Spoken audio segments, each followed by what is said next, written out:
Chaos.radio. Music, podcasts, entertainment.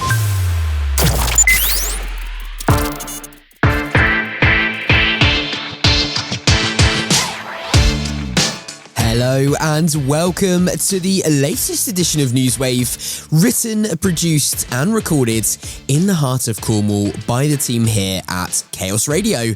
I'm your host, Tom Howe, and I'll be guiding you through some of the insightful guests and exciting news content that we've enjoyed across Chaos Radio this past week. On today's show, we join Gitty Ankers and Janet Lockyer of Cornwall Community Flood Forum in the aftermath of recent storms Bert and Darragh. We'll be discussing flood resilience and sharing some truly powerful stories, highlighting the devastation of flooding and importance of community action. We check in with Henry Meacock, Chief Executive of St Petrocs, to learn more about their dedication to ending homelessness in Cornwall and how you can get involved with their winter appeal. As well as that, we take a trip to Newquay Orchard to discover how their People First approach earned them a finalist spot in the Great Cornish Food Awards Growing People category. If all that wasn't enough, we hear from indie pop singer-songwriter and Falmouth-based independent artist Essy Sparrow, fresh from the release of her EP, still upset about it actually. And from Kaz Barrett, aka Knock Off Nessa, who unpacks THAT Gavin Stacey finale and shares highlights from her incredible year as the top Nessa impersonator. NEWSWAVE. Right, Cornwall is among the areas most at risk of coastal erosion and flooding in England, with recent storms underscoring the urgent need for better flood defences.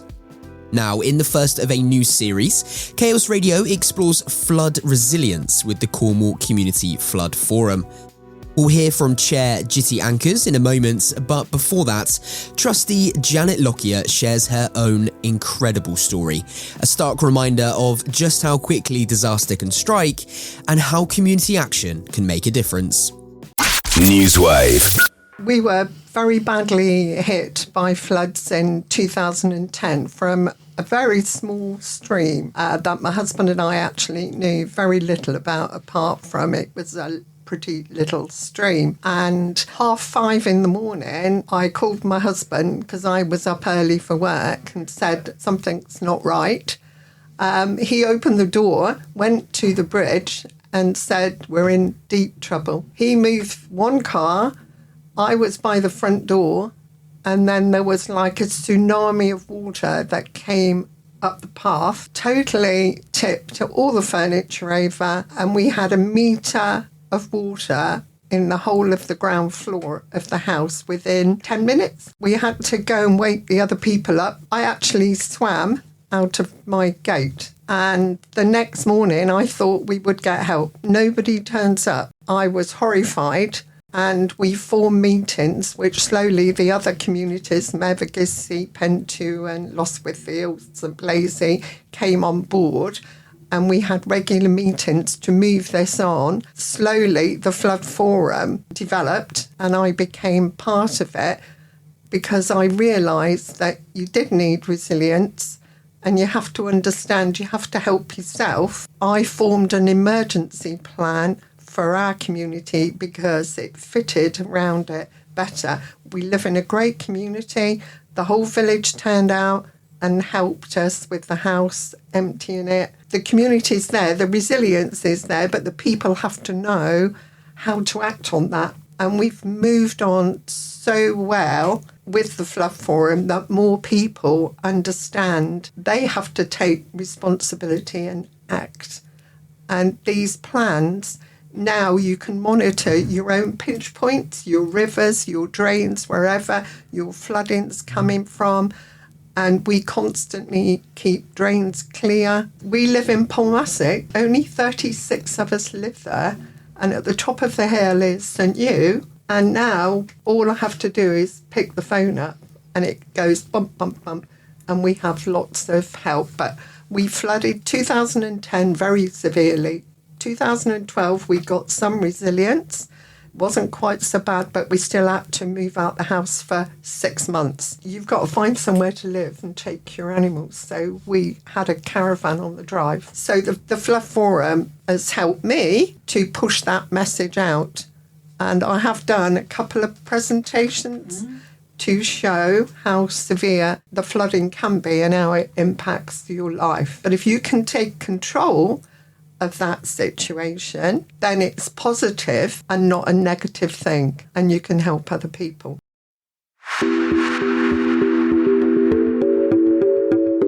Formed in response to the devastating floods of 2012, the Cornwall Community Flood Forum has grown into a vital resource that empowers communities to tackle their flood risks and was established to ensure that no community is caught off guard. By working with trustees, volunteers and residents, the forum helps communities create flood plans tailored to local needs and provides essential training for flood wardens. These efforts ensure that everyone, from families to the most vulnerable members of society, knows what to do when flooding strikes. Stories like Janet's underline the need for communities to come together and to plan ahead. So, what steps can you take to protect your community? What we do most, listening to the communities. And we go to every community we go. The first thing we do, we sit there and listen to the community. What are the things they're concerned about? And who do you think there is their responsibility? And often we tend to think that is someone else's problem to deal with. But we forget that resources are limited. You know, the councils can't be everywhere. The Environment Agency can't be everywhere, and neither can the forum. You know, we just have to all collectively work together. And if there are things that are they're worried about or concerned about, they can raise it with Cornwall Council, whether it's drains, the drainage board, whether it's level of the watercourses, streams, culvert, they can contact the council. If it's main rivers, they can contact the Environment Agency. So there's a lot of help, but they've got to help themselves, and they need to know what to look out for and how to prepare. It's no good trying to do things when the storm hits, because it's then too late. Is preparing before and like we said, if drains are blocked, they need to tell us. If the streams or river is being blocked by debris, they need to let us know, and then public sector can help them. But individuals have to help themselves, and communities need to help themselves. Yeah, I would agree totally. And I think my awareness was raised. I think passing that information on is very important. I didn't know anything about block drains. Now I do. We know how they all work, and my husband constantly goes around the village and checks all the drains. It is about raising an awareness. We realised there was a lot of missing education out there, and raising awareness has made such a difference. The important thing they can do is to help us to get a flood plan together for that community. And it has to be written by the community for the community, because they know where their vulnerable people are. We can help them with the material, what needs to go in the plan. We can give them maps, plans of which part of their community is most risk of flooding. We can give them a template, how to put their plan together. So the template is there. They just need to fill the gaps. We give them the maps, everything they need. And then once their plan has been approved, they put it together, we comment on it. And then once it's ready, it goes to Cornwall Council, the Environment Agency for their approval. And then it becomes an active plan. And then once they've got their plan approved, we can then help them to recruit volunteers locally. And then they know where the safe place in the community, it may be a community centre, it might be a church hall, it might be a youth club, somewhere where it's higher up on the higher ground that they can get their communities to. It is important that they refresh the plan every 2 years, and they at least practice it, do a real exercise where we get people from the Environment Agency, Cornwall Council, Fire Brigade, and we pretend there's been a flood. It's often in the month of, winter time, and it's often after 7 o'clock in the evening, so that it's dark, it's wet, it's cold, and putting the plan into exercise, every member of that community that have been involved in the plan will come and join us. The volunteer flood warden that they've been trained by us beforehand, they come and join. We hope we never get flooded, but that's not something that is in our control, really. We know the weather is changing. The impact of it is, like the rainfall we get, it seems to be a lot more heavier and localised. NEWSWAVE. Visit cornwallcommunityfloodforum.org.uk for more information and add your voice to the discussion by emailing your experience to news@chaos.radio or get in touch with us on socials. Just search Chaos Radio UK. And a thank you to both Gitty and to Janet for joining us. Okay, fresh from the release of her EP, still upset about it actually, indie pop singer-songwriter and Falmouth-based independent artist Essy Sparrow joined Mia Howlett for New Music Friday on Chaos Radio. Here's how they got on. NEWSWAVE. My resolution for last year was to not be afraid to be seen trying. That was my one thing that I started the year was I need to stop worrying about being cringe. I just need to do my thing and put it out there and not be embarrassed. And that actually just informed my whole year. I finally had the courage to put out an EP and to ask my friend to help me record it. And I think then just I feel like as I scroll through my camera roll from 2024, you just see you see me light up. It's so nice. Because you can see where I started to not be afraid to be seen trying. And then by about August, I really wasn't afraid anymore. So that was a really lovely thing to have that experience and then for some music to come out of it. And then I definitely felt as you put good things out there, good things come back. So then to start to see a little fan base form and things like that, it became the fruit of that resolution. But that's not a phrase at all, but no, but I love that. There's so much to unpick in that, because do you know what, I find that word cringe so funny, because I think sometimes there's so much sort of shame attached to it, or feeling a bit uncool, whatever cool is, but I really kind of love that you embraced that and thought, even if some people might think this is cringe, or even if I feel like I'm cringing a little bit, almost just stepping out and just doing it anyway. And as you said, you might have to fake it at first, but by August you could see the fruits of your labour, and that is so cool. And I definitely imagine that fan base was coming because you were just so authentic by that point, because you were just okay, I'm just gonna go for it and I'm gonna try. I think it does attract people who need to see that as well. And I've had a few messages from people who are I actually really needed to hear that, to not be afraid to be seen trying. And that's how they discovered my music, is through that message, which is so nice. Yeah. And gone are the days of it being all effortless and just cool and breezy. It's no, do you know what? I'm going to feel the big emotions, or I'm going to put stuff out that might be, authentically me. So, yeah. Yeah, I really wish I was elusive and nonchalant. But I'm very shallant. I can't be stopped.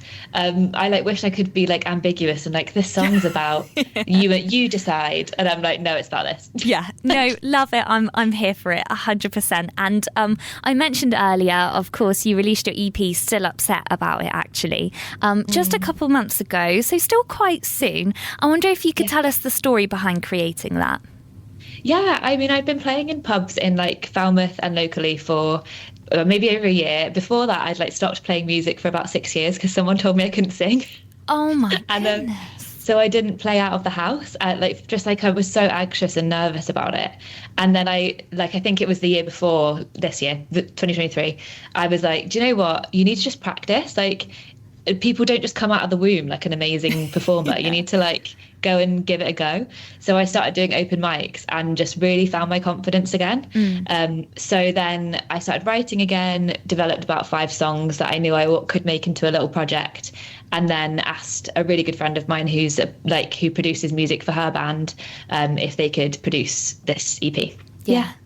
So, I love that. And sort of, I mean, it came from maybe a moment that was quite negative and did have an impact for a while. But I feel like that's even stronger. You've kind of pushed through that and actually you've just found yourself again and like remembering that talent that was there. But as you said, it's a craft. We all change and evolve. And I think that's really lovely. And one of the tracks from the EP I especially love is Girlhood.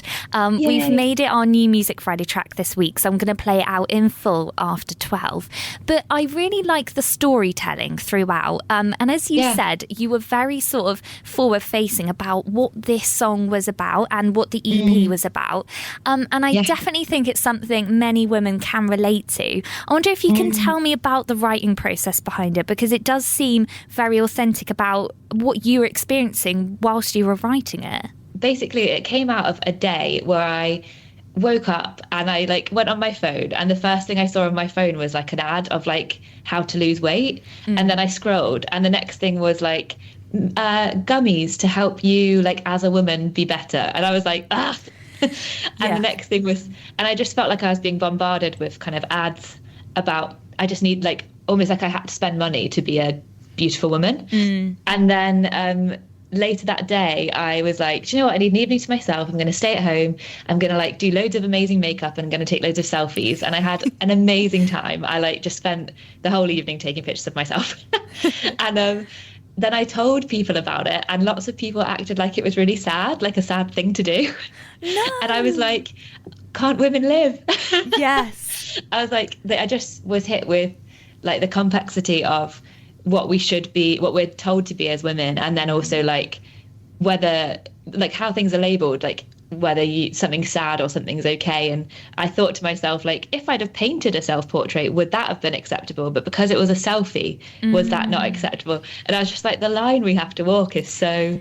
Anyway, my brain went into overdrive of what is being a girl, and I tried to get it down on paper for this song, which is kind of just all about being honest about how hard we try as women, and how sometimes it just can never feel like enough, even though you're trying so hard. Yes, yeah. And I think, oh gosh, I mean, I listened to it and I could just relate to it. I just think as a woman, there are so many of those pressures, and it is all around. And also, I think we, as you said at the start, we carry some of it ourselves, don't we? That feeling of cringe or shame or what should I be doing with my time, or should I release my art? It's everywhere, isn't it? But I do really enjoy, I've been talking to some other artists as well that say, do you know what, sometimes I write songs and they have these kind of emotions in them, and I release them, and then I'm like, oh gosh, should I have been so honest? Or having that sort of almost that hangover of vulnerability. But I think there's so much power in it. 2025, it's here. I can't quite believe we're already 10 days into it. I'm sure you're looking ahead and thinking about maybe hopes or goals. What sort of things have you got maybe that you're hoping to manifest for this year? I think my one resolution is to not keep myself small. I think I've definitely been guilty of that throughout my 20s of not dreaming big enough, because I'm oh, I couldn't do that. Or you just cut yourself down much even before you've tried. So I think this year is about dreaming a bit bigger, and I think I'd really love to do some more support slots. I'd really like to produce some of my music myself and give that a go. But my actual one of my goals was to connect with India Bourne, who is Ben Howard's cellist. Oh, cool. And she followed me on Instagram on the 1st of January. Oh and I was like, well, the year, I don't need 2025. I've made the resolution. Yeah, I think you just skipped to 2026 now. It's done. I was like, yeah, deal done. But she's an amazing artist in her own right, and I've loved her for so long. So I was like, that's my goal, is to connect with her as a musician. So that was really nice. Oh, amazing. Fingers crossed we maybe see a bit of a collaboration there in 2025. I'm definitely manifesting it for you. Essy, thank you so much for your time today. For all of those people that want to continue following and supporting you as an artist, especially as you're independent, and that is all where it's at, isn't it? People sort of sharing and playing your music and everything. What's the best way for them to do this? Yeah, so you can find me on Instagram, on Spotify, on every streaming service under Essy Sparrow. So it's ESSY Sparrow. And yeah, you can stream my EP or follow along. I'm on TikTok as well. So yeah. Be lovely to see you all. And it's a great time to become an Essy Sparrow fan because you've got the EP that you can catch up on and, fingers crossed, new stuff this year. So great timing. Essy, thank you so much for joining us. Thank you so much. It has been a joy chatting to you, and we will definitely get you back on when we've got some new music to play, all right? Oh, thank you. Lovely to meet you. Thank you. That was Essy Sparrow. She is an indie pop singer-songwriter and Falmouth-based independent artist doing some incredible things, and we look forward to catching up with her soon. NEWSWAVE. Thanks, Mia, and to Essy too, of course. Time now to hear from one of our community journalists, Janice Rose, who visited Newquay to meet Hetty Ninnis, community growing manager for Newquay Grown, a flagship initiative of Newquay Orchard.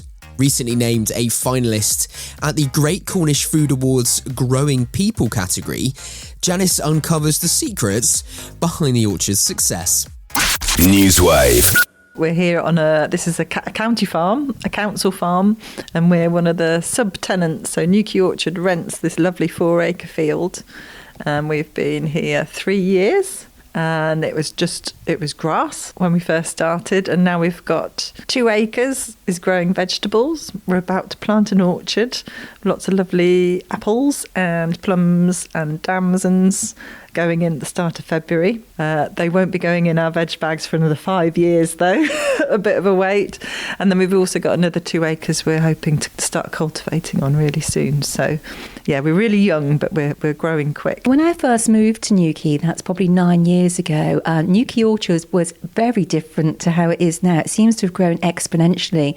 Can you tell our listeners a little bit about that? So I wasn't there right at the very beginning. I've been working for Newquay Orchard for 7 years now. It'll be 7 years this year. Yes, and when I started, there was the woodwork shop, and the greenhouse was there in a very small vegetable growing area, and we were a team of 8, and now we are a team of, I think it's more like 48. And now we have the community building. We have the 2 polytunnels over there, numerous, and we've got the classrooms, we've got, as well as our lovely volunteers, we've also got our education programme for young people and all sorts of different events that go on throughout the year. And it's been really wonderful to see that grow. It's quite amazing how it's grown considering the challenges we've had within that time. The lockdown, a lot of our development work we managed to do through the lockdown because we could still maintain our gardens, and the builders are allowed to still do their building in that time. It's happened through the amazing team we have. We've got a really dedicated team that are constantly working on raising funds, a dedicated team, a brilliant, amazing finance and admin team who are always working away constantly behind the scenes, as well as the really talented team of people who look after the land and look after our volunteers and students. And yeah, it's amazing what we've all worked together to create. So you're chief in charge of the Grown project. Can you tell me a little bit about that? So at Newquay Orchard, we started off with Ann Loworth, which is the kitchen garden, and that is created and run by volunteers, and all of the produce from there goes home with our volunteers, and that was our first bit of veggie garden. Then I found out about the community-supported agriculture network and became absolutely obsessed and fascinated by it because it's an amazing model that enables people to start up a business that serves their community with fresh food that's produced in a really sustainable way and allows you to set up for not much money. And we were looking for different ways because Newquay Orchard was very dependent on funding, and we need to find ways to make our own enterprises so we become more self-sufficient.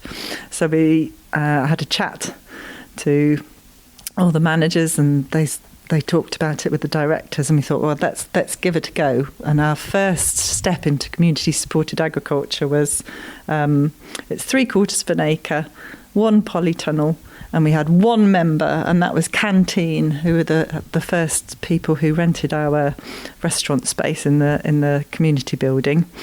And yeah, it worked really, really well. It was a really nice, easy way to get into community supported agriculture with just the one member. And it was fantastic. And we're still using that with our own cafe. So that's still running. That works so well that we thought, is there any way to expand this? And at the same time, Luke Barclay, our then director of Newquay Orchard, got the tenancy of Fenton Fenner Farm. And then we had this opportunity to rent this 4-acre field. So we thought, right, let's do it. Let's do the real deal, start doing the veg bags over here. And we started with 34 members a week in our first year, and now we're at around 70, hoping to go up to 90. That is totally amazing. And of course, you're not here by yourself, are you? Tell me a little bit about the setup here. So at Newquay Orchard, we have lots of lovely students and volunteers and a very big team over there. And Newquay Orchard is a very nurturing space, and we've got lots of extra support staff there to help people give people a bit of extra helping hand. Then when people are feeling ready and they want work experience, then they come up to us at Grown, because it's quite a physical day up here at Grown. When people come and volunteer, or the students come up here, it's often for a whole day, all weathers. And we're on a great big field. We still have lots of fun, and it's still a really nurturing team here. So if people are part of your education programme here, do they just learn about agriculture, or do you have other subjects that they take on board as well? They learn all sorts of things. So they do their English and maths, if they haven't already completed that at school. They do all sorts of outdoor skills. They do cookery skills. They'll do sort of environmental sustainability, like creating bug hotels and looking after nature, as well as learning how to grow their own food. Along with that, we're finding that there's all sorts of other opportunities to learn things, because growing vegetables isn't just about the veg. There's the whole business end of it. If I'd have known how much maths was involved in growing vegetables when I started this, I wouldn't have touched it with a barge pole. But there it is. But there's opportunities to learn there. So if there's anybody out there that's interested in participating with you, how do they get involved? The best way to do that is you can get in touch via our website, or you could ring the office.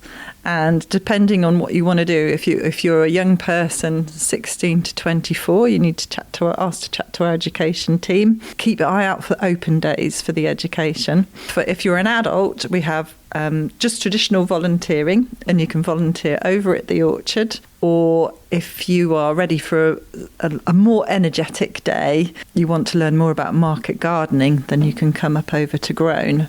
Looking at what you've done so far, what have you got coming up in the future, and what exciting partnerships have you got?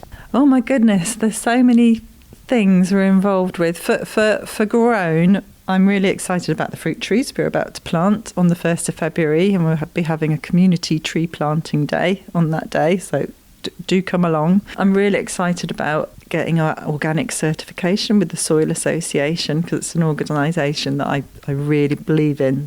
Thinking about Newquay closer to home, I understand you've had some partnerships with the local GP surgery. Could you tell me a little bit about that? 2 years ago, Narracliff Green Practice got in touch with us and asked us if we wanted to be part of a trial where diabetes type 2 patients would be given a veg bag every week. When they funded that, and we were like, yeah, definitely, we want to get involved. And we ran that trial with them for a year, and they got some amazing results. Nearly everybody that partook in that trial had their diabetes type 2 halted or reversed. It was great news, and then we decided to do it again. And now we're seeing that other market gardens are working with their local GPs across Cornwall. And so that's evolved into the Well-Fed Network. And now the Well-Fed Network is chatting to the NHS and seeing if we could run this as a big thing across the whole of Cornwall, because it could really revolutionise our health system, at the same time saving the NHS a lot of money, whilst also supporting local businesses. That is absolutely phenomenal results. I mean, they're jaw-dropping, aren't they? Yeah, it is. There were some figures that the NHS have shared with us. In Cornwall, £43 million a year is spent on primary care for diabetes type 2 alone. That's every year. Now, just imagine the veg bags don't cost that amount of money each year. But just imagine if a tiny proportion of that money was given to local growers to provide patients with veg bags. It would save so much money. If people would like to come and find out more about you said you've got some events coming up with the wassail and the tree planting. Could you give me some information about that for our listeners? Yes, so we have got our yearly wassail coming up this Sunday, and then on the 1st of February over at Fenton Fenner Farm at Groan, we'll be having a community tree planting day. Could you let our listeners know the website and your social details? Okay, so you can find us on www.newquayorchard.co.uk. We're at Newquay Orchard on Instagram and Facebook, and Groan has also got its own Instagram page as well, so just look for at Groan by Newquay Orchard is on Instagram. It's been absolutely amazing chatting with you and hearing about all your projects, and I will be back again very soon, but for the time being, thank you so much indeed. Thank you. Thanks so much for coming along, Janice. NewsWave. A huge thank you to Hetty Ninnis from Newquay Grown for sharing the incredible work and achievements of their team. If you're in the Newquay area, they are expanding their popular veg bag service. So if you fancy delicious, fresh, locally grown vegetables available weekly, do visit their website, newquayorchard.co.uk. Right, I'm Tom Howe and you're listening to NewsWave on Chaos Radio. NewsWave. It wasn't that long ago that many of us were busy celebrating Christmas and New Year. However, for some, this time of year can be particularly challenging. As the days shorten and temperatures drop, St Petrocs, an independent charity dedicated to ending homelessness in Cornwall, are continuing their winter appeal. Their campaign aims to provide critical winter services, such as emergency accommodation, warm meals and essential supplies, while also working to create a pathway out of homelessness for those in need. Joining Cheryl Gordon on Breakfast to discuss the appeal and its significance was Henry Meacock, Chief Executive of St Petrocs, who began by introducing the charity's work in more detail. NewsWave. So St Petrocs is an independent charity. We've been around for over 38 years now, so quite some time. We're focused on supporting people who are either at risk of or actually experiencing homelessness. We do that in a number of ways.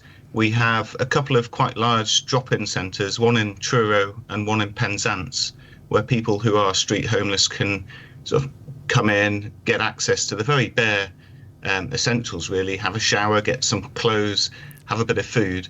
But importantly, at those drop-in centres, they can engage with our support workers who can have the conversation about what their circumstances are, what their needs may be and their aspirations, and then talk to them about what accommodation options there may be.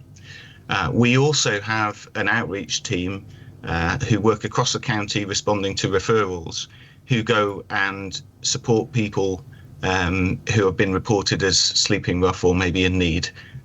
So they work across the county and link in with various community groups and community centres.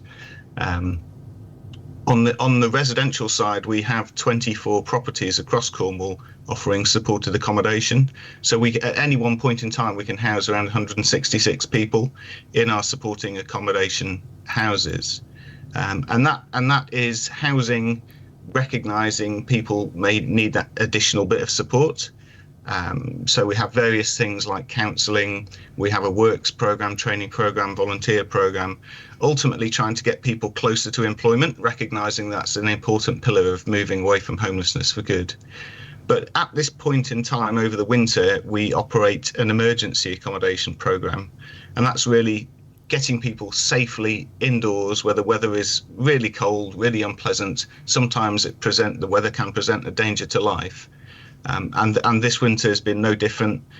We started the service early in November, and we've worked with over 50 people in that time. And of those 50, only 2 that we know of have returned to rough sleeping. And that just shows you how important is that emergency accommodation provision in starting that path for an individual away from homelessness. That's incredible, Henry, and you can just say that just 2 people returned is really, really great work that you're doing. What would you say are the key challenges that people experiencing homelessness faces during the winter months, particularly here in Cornwall? Well, there's lots of challenges all year round, but I think winter is the point where those challenges are accentuated. So really, staying safe is a real challenge. So it's really unsafe to spend any amount of time outside, and then really getting access to sort of basic needs just becomes that bit harder when the weather's so inclement. But really, the challenges for us as a county around sufficient accommodation that's affordable for local people. So there's a real scarcity of accommodation, and that's been accentuated since the pandemic. Where more property has been taken and put into either short-term holiday lets or second home ownership. So that's a structural issue that Cornwall faces. What we're also seeing is a complete overwhelm in public services. And so people who may need support aren't necessarily reaching the barriers or the hurdles to get the support from public services like they might have done 5-10 years ago. And what that means is the demands on everybody's sort of life just push and push and push. And for some people, it just gets to the point where they're pushed into homelessness. And then they find out quite quickly that their options are quite few and far between. They may approach the council and find out that they're not entitled to any state support for housing. And that's when people would come to organisations like St Petrocs, and we would advocate for them and then try our best to try and find that suitable accommodation as the next step for them. And it's true enough, isn't it? You know, any one of us could see ourselves in that position at any given time in our lives, and to know that your organisation is out there to do that great work is incredible to see and hear. Can you tell us more about your ongoing appeal and the ways that your team have been working to support the community this winter? I know we've touched on it already, but can you just expand on that? To kind of manage this so we are really humbled by the support we get from the Cornish population and the community. Every year we want a winter appeal, and the money raised during the course of the winter goes directly to supporting that emergency accommodation offer that I talked about and how they've overcome those. But what's really important is it's not just providing a roof over somebody's head. So yes, that's an important factor. So we can find somebody that stability and safety in providing them with accommodation on an emergency basis. But it's actually a lot more than that. So the support that St Petrocs offers is quite person-centred. So we will take time to understand what that individual's needs may be, but more importantly, understand what their ambitions are for the future. And then that starts the journey of us and the support workers and staff and volunteers in connecting that individual to those opportunities so they can see those ambitions come to life, if you like. And so, yeah, it's emergency accommodation. It sounds like it might just be temporary, but actually it's that route, the first step on the path, moving away from homelessness. And it's great, and we always love and that sometimes can be the hardest thing for someone to actually reach out and ask for that help when there's that element of shame around being homeless and not being able to manage with day-to-day demands, because there's so much that all of us will encounter, but to be forced onto the streets is a massive thing. Are you able to provide us any detail of roughly how many people might be homeless or facing homelessness in Cornwall currently? That's really kind. Well, yeah. So if people would like to donate, a broad definition of homelessness, and obviously rough sleeping is the visible form of that. On there. But if we look in the last year to 2024, we were seeing supporting over 170 people each month who may have been rough sleeping in Cornwall at any one point in time, and that's just the highest we've ever known. But if you think, we would estimate that's around people who are rough sleeping, we estimate around 10% of the total issue. So there's a lot of people who are maybe in hidden homelessness, which is sofa surfing or staying with friends or relatives on an insecure basis. A lot of people who are living in unsafe situations, either from a relationship point of view or from a physical health point of view, where the property is unsafe. So it's quite a significant issue, and I think more and more people in Cornwall have been touched by housing insecurity and homelessness as a result of things like the cost of living crisis and that huge inflation on house prices and affordability of rental properties as well. What are some of the immediate responses that you're able to give to someone in need, and how do you work with them to translate that into longer term stability?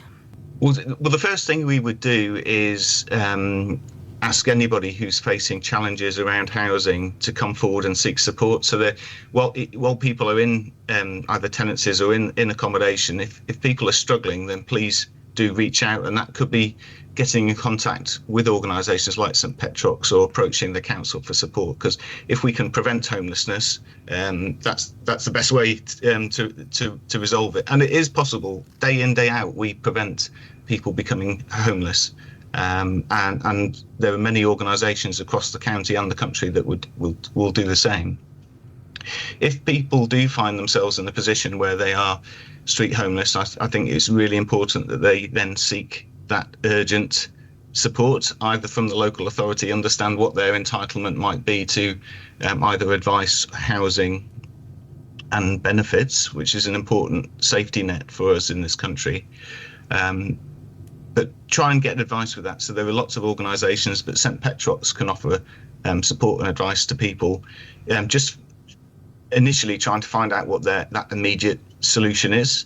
And then once we get people into that place of security, we can start looking at the long and future, and maybe understand some of the reasons why that individual might have become homeless in the first place. You've recently launched a podcast, No Place to Call Home.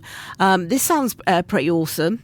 Yeah, that's a fantastic initiative, and that was born out of our residents, or a group of our residents, coming to us and saying they want to do something to talk about the real experience of homelessness, and we were able to support our residents find an organisation to kind of manage this podcast.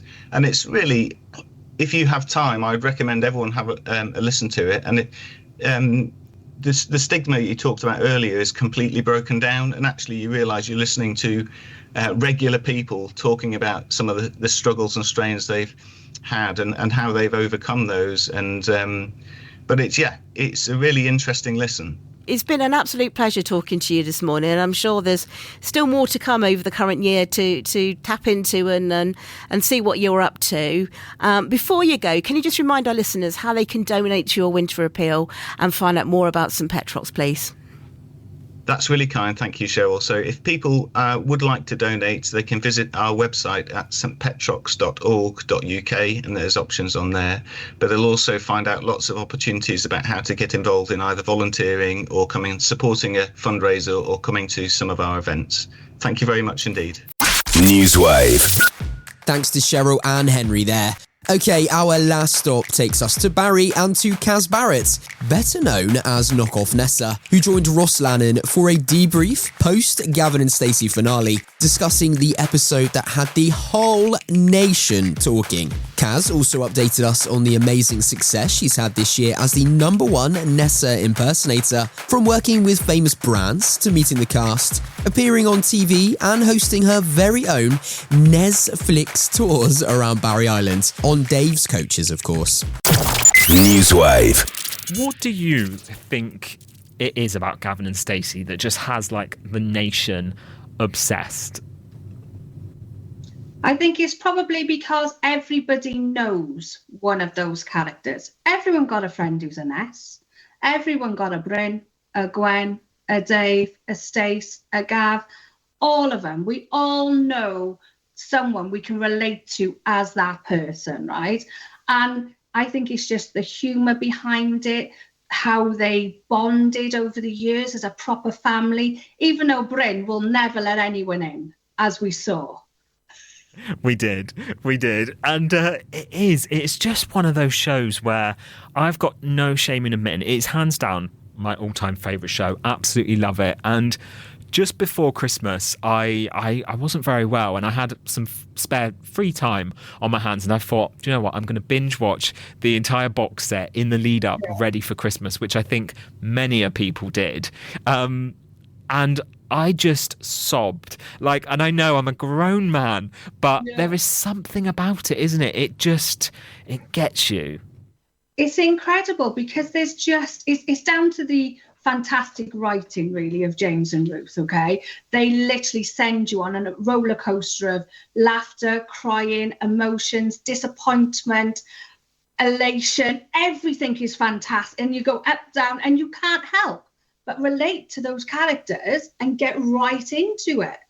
Yeah, no, you absolutely do. And obviously, you being a Nessa impersonator as well, I guess I don't want to say there's more of a pressure on it, but you must have been so tense watching it, thinking, well, what's in store? Because this ultimately kind of affects how you play Nessa moving on from here, doesn't it?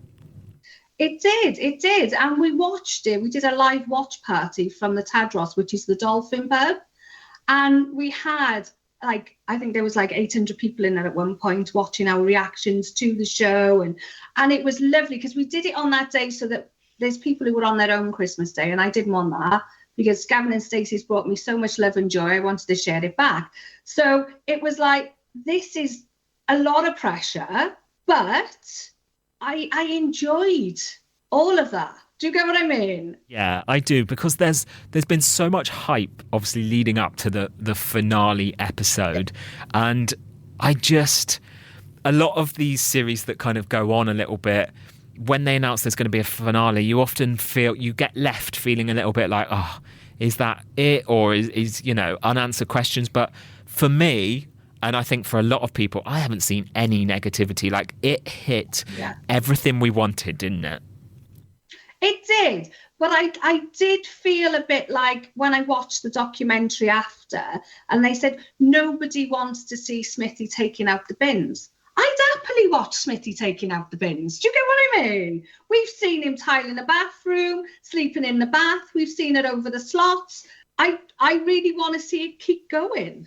I know. I would gladly watch more and more series of it. But I love how, I can see what they mean in the sense of seeing Smithy and Nessa together, the fact that they wouldn't even kiss when they did their nuptials. Amazing, isn't it? But that's the background story. That's the characters they've created. And I do understand that, they do want to still leave a little bit of mystery to their relationship. And I get that. I really get that. But as a human and everyone else, we'll always want more. It wouldn't have mattered how they ended it. We all would have wanted some more. It's just human nature. Do you know what I mean? Absolutely. And they had us going at the start, didn't they? With the whole, keeping Sonia's appearance so hidden. I thought they played it fantastically. Yeah. Well, it was really funny because I was saying I think it will open that there's a wedding happening and we'll see different people getting ready, but we won't know where the wedding is. And I pretty much got the opening spot on. And I was quite pleased with myself with that. Yeah, no, hey, if anyone's going to make correct predictions, it's going to be you. What was that atmosphere like in Wales? Because obviously you live in Wales. They've been filming throughout the last, few months and whatnot. What was the build-up and everything like, you being there kind of in the queues on Trinity Street outside the houses? It was absolute chaos. There's a nice pun for you. It was absolute chaos. There was hundreds of people stood around trying to get a glimpse of the characters, trying to see what was going on. We did lots of lives informing everybody what was happening, but no spoilers because I didn't want to do any of that for anyone. I wanted to enjoy it like baby Jesus wanted me to on Christmas Day. Do you get what I mean? I mean, it's quite possibly even more important than that. It really is. Exactly. And the atmosphere, people were coming from all over the country. Where we were doing lives, people were turning up to come and see us. I never once went to any of the filming dressed as Ness, not once. Why not, though? Because I feel like a lot of people would expect that. A lot of people have asked that question, but out of respect for Ruth as an actor, I didn't feel it was my place to take anything at all, because it's there. I'm not saying that it was big-headed enough that I would have took anything from them, but I just thought it would have been disrespectful towards her as an actor, to be fair. I mean, there must have been an element of you that like wants them to know what you do, as in, I mean, I'm sure you told them anyway, but like an element of, if they seen you in your full Nessa get up, then they could really appreciate it. But I totally understand what you're saying. Well, when I met James, I told him who I was. It was one of those really rainy days where my phone had died. So I had to ask one of the girls who was stood there, could they take a photo for me? So I've gone to him, listen, mate, I absolutely adore what you do. Your writing's fantastic. I'm your biggest fan. I'm Knock Off Nessa. And he turned around and started laughing and went, oh my God, you're brilliant. So I had an endorsement of him, which was amazing. I mean, if that's all the praise that you need from the main creators, that's all you really need in life, isn't it? Amazing. It is. And then 2 weeks after the filming finished, I got to meet Ruth as well. I got to surprise her as myself. Incredible. This was on a TV show as well, wasn't it? It was, yeah, on the Jonathan Davis show. They hid me in a broom cupboard for about half an hour so she didn't see me, got her sat down, and they were playing a game, so then they had to get me to come out and help her kick her balls over a post. And what was her reaction the moment you walked out? Oh, she loved it. She was really shocked and confused for a second, and then she was like, come on, let's do this. And we had a bit of fun together. It was great. Oh, I love the fact that you've met them both now, and to kind of meet them off the back of the finale, it just feels like that must be like a full circle moment. Now, I have to ask you, Kaz, was there an element of the moment they announced this was going to be the finale ever? Was there a slight moment of panic for you that, oh my God, I'm going to lose my job? No. The amount of love that I've received, and also because I do the tours as well, people have booked right up to 2026, weddings right up to December this year. So I've literally got hardly any time to do any family stuff left already. So I know it's not going to die. Exactly. And I asked that question knowing full well that I don't think you have anything to worry about, because it's one of those culture classics which is it's just going to be around regardless of the fact that the series the show has officially ended now. It's going to be around for years, and it's so iconic that you can be doing this for years without a worry, can't you? Yeah, and I think obviously it's going to slow down because like Christmas time was just insane, right? But it's going to slow down, but people still want to come and revisit the locations. They want to see what's going on. They want to hear the behind the stories of what was filmed and stuff. And why not? It's a great thing to do.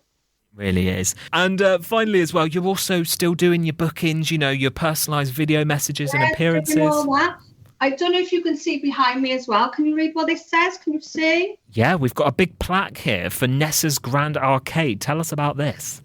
Well, they renamed the arcade in Cardiff, and they brought me down for the day and recreated the slots as well. And I got to keep this with my name on it. I was like so excited. That's going on the wall. Oh, that is, I mean, if that's not a backdrop that you need in every house, I don't know what is. Exactly. Honestly, like with the appearances, I got weddings booked in, I've got birthdays, I got everything you can think of booked in. It's just mental. Loving life. Oh, I'm so happy for you, and every little thing that I see, every time I see you, doing something, I'm just like, yes, get in, like, we love it. Oh, thank you, Rob. And I need to make a little confession to you as well. Go for it. When I came on last year, you were my very first radio show I've ever been on. Really? Yeah, so you popped my radio cherry, babes. We did. I mean, that is going on my dating profile for sure. There you go. Once you go Knock Off Nessa, you never go back. That's right. Oh dear. Kaz, give us a final plug. Where can people follow you? How can they book on the tours and all that good stuff? Right. Now you can find me on every social. I'm not shy. It's Knock Off Nessa on every single one of them, okay? And if you do fancy coming on the tours, they are filling fast, and that's not me trying to make you hyped, you can imagine, right? Go to Barry Island Tours, Netflix, and you can book on there. And I will give you the best night of your life. NEWSWAVE.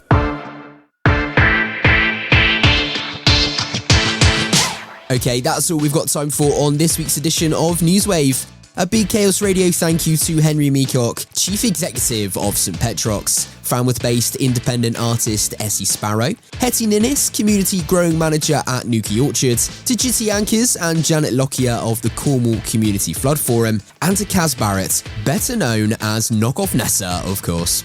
And as ever, a final thank you to you for listening and helping support local journalism to thrive.